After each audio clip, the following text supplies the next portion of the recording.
Arrivé dans les buts parisiens cet été en remplacement de Gianluigi Donnarumma, l'un des artisans du sacre européen du PSG, Lucas Chevalier va essayer de vivre dimanche son premier classique contre l'OM au Vélodrome sans pression, comme il le fait depuis plus d'un mois.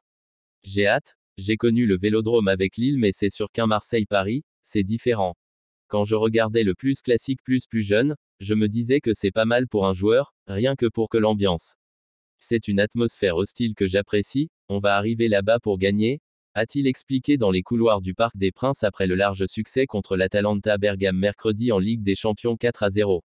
Celui qui vient d'enchaîner 2 matchs sans encaisser de but s'est très vite adapté au club parisien, tout de suite aligné par Luis Enrique le 13 août à la Supercoupe d'Europe face à Tottenham, 2-2, tape 4-3.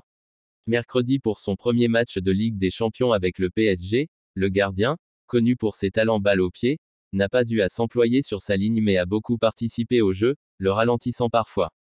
Le ballon n'arrive pas souvent dans mes mains, il arrive surtout dans mes pieds, c'est ce que me demande le coach, a commenté Lucas Chevalier, souriant et détendu mais qui connaît les attentes autour de lui.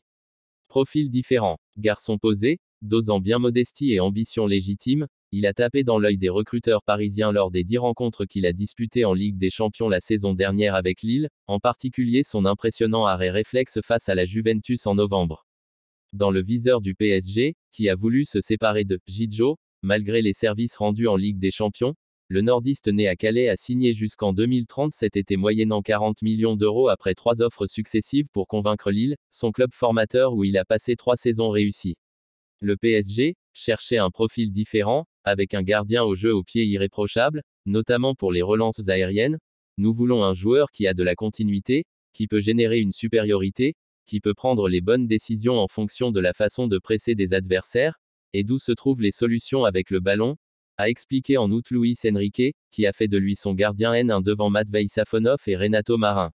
Le coach souhaite aussi qu'il fasse preuve de leadership sur le plan mental, car un gardien de but est un joueur qui voit l'ensemble du terrain, qui voit tous les joueurs.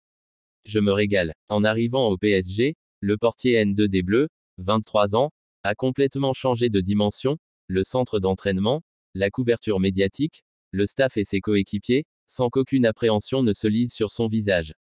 Ce n'est pas évident d'arriver dans une équipe comme ça, après un gardien qui a fait une très belle saison, et lui l'a fait avec une très belle personnalité. On le connaissait déjà, on a vu son potentiel, on a vu qu'il peut atteindre le plus haut niveau des gardiens, a commenté cette semaine le capitaine Marquinhos, espérant qu'il sera aussi décisif cette saison. Il est prêt, il est bien, il a pris ses responsabilités. Je me régale, je me dis plus à la vache, c'est fort plus. Si je dois comparer avec mon équipe précédente, il y a plus d'exploits individuels, plus de maîtrise, cela paraît très facile de jouer avec eux, on se sent en confiance, a-t-il expliqué, impressionné par le niveau de son équipe depuis sa ligne de but. Dimanche soir au Vélodrome, il devra garder son calme et montrer tout son caractère pour maîtriser la pression des 67 000 supporters marseillais et porter le PSG seul en tête de la Ligue 1.